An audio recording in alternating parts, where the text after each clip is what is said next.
दिल्ली आए तो बस दो ही रास्ते हैं, या तो मसूरी या हरिद्वार। है ना आम, कॉमन मैन, जिसको मैं बार बार आम आदमी कहता हूं, उसको आम इसीलिए कहा ही जाता है क्योंकि जैसे आम चूसा जाता है ऐसे ये भी चूसा जाता है, इसलिए आम आदमी कहा जाता है। ये जो कॉमन मैन है, कॉमन मैन, इसका अपना दर्शन है जीवन का, और इसके दर्शन का एक बड़ा अहम पहलू है कि या तो तुम हार गए या तुम जीत गए। आइदर यू आर विक्टोरियस और यू आर डिफीटेड।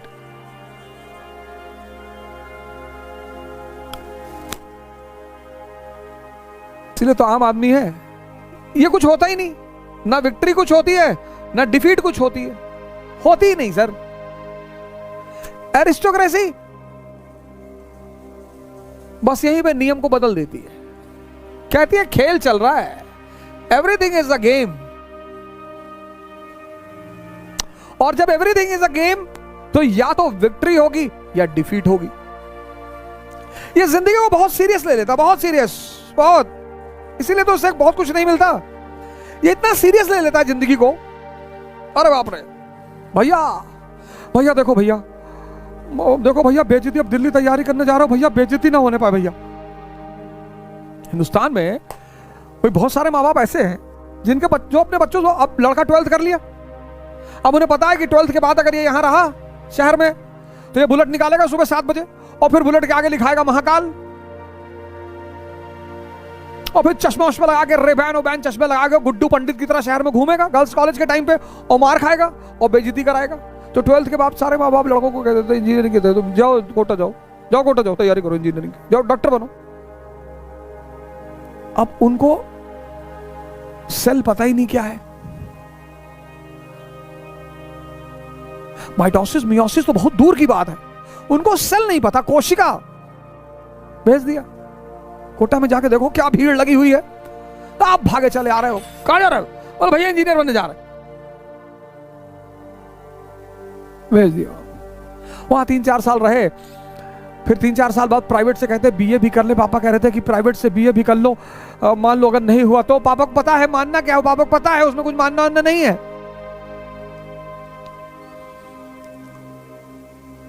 फिर वहां से 3-4 साल बाद लौट आए, पता चला नहीं हुआ, आए बोले बहुत रिजर्वेशन है और बहुत बहुत बेईमानी चल रही है, कहीं नौकरी है ही नहीं, मोदी जी सब नौकरी खा गए। पिताजी को लगा आप क्या करें,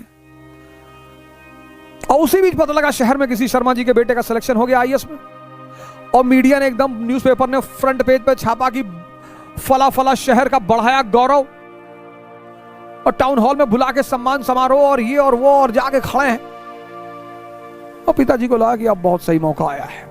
पिताजी भी अपने बच्चे की तरफ पलटे कि तू हमारे फैमिली का सिकंदर, तू भी हमारा नाम रोशन कर, जा दिल्ली। और फिर किताब उताब कॉपी भरा और जो है लटकाया बैग, और बाबूजी का पैर छुआ कि बाबूजी अब जा रहे हैं, अब कलेक्टर बनकर ही आएंगे, और यहां से तुम वापस नहीं जा सकते दिल्ली से। कोटा से तो तुम वापस चले गए थे, दिल्ली से वापस ना जा पाओगे क्योंकि अब बड़े हो चुके हो, अब तुम्हारा अहम काम कर रहा है। अब यहां से लौट के खाली हाथ जाओगे तो दुनिया जीने नहीं देगी। दिल्ली से बस दो ही रास्ते हैं, दिल्ली आए तो बस दो ही रास्ते हैं, या तो मसूरी या हरिद्वार। वापस लौटे तो मोहल्ले वाले कमिश्नर साहब कह के जान ले लेंगे। समाज बहुत अजीब है। नीरज चोपड़ा का देखे, ओलंपिक गोल्ड बेचारा जीत के आया, पूरा गांव खड़ा है, भैया हमने एक बार दूध पिलाया था, हमारी बकरी दूध दे रही थी तो हमने भी नीरज भैया को दूध पिलाया था। उनकी बकरी का दूध का एहसान है नीरज भाई पर। ये सब देखा करो वीडियो, पूरा पूरा गांव, पूरा पूरा शहर रास्ते में खड़ा है कि एक बार नीरज भैया जा रहे थे और हमको देख के मुस्कुराए थे। ऐसे तुम्हारे साथ भी होगा, और हार जाओगे ना तो इतनी गाली पड़ेगी, इतनी गाली पड़ेगी, और मजा दोनों में है। और हार के जीतने का जो मजा है, क्योंकि अगर हारे तो दुनिया पता चल जाती कि है क्या। जो लोग जिंदगी में कभी नहीं हारते ना, वो जिंदगी के अंतिम समय में बहुत परेशान होते हैं, क्योंकि अंतिम समय में अगर यूटिलिटी खत्म हुई और दुनिया ने साथ छोड़ा तब जीना बहुत मुश्किल हो जाता है। इसलिए जिंदगी में कभी कभी हारना भी बहुत जरूरी है। तुम बस जिंदगी में एक चीज छोड़ना छोड़ दो, विक्ट्री और डिफीट, तुम्हारी जिंदगी की 70% चिंताएं अपने आप खत्म हो जाएंगी।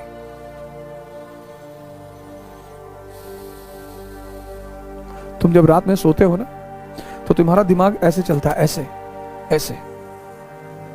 जब लेटते हो बिस्तर पे, तुम्हारा दिमाग ऐसे चलता है, ऐसे।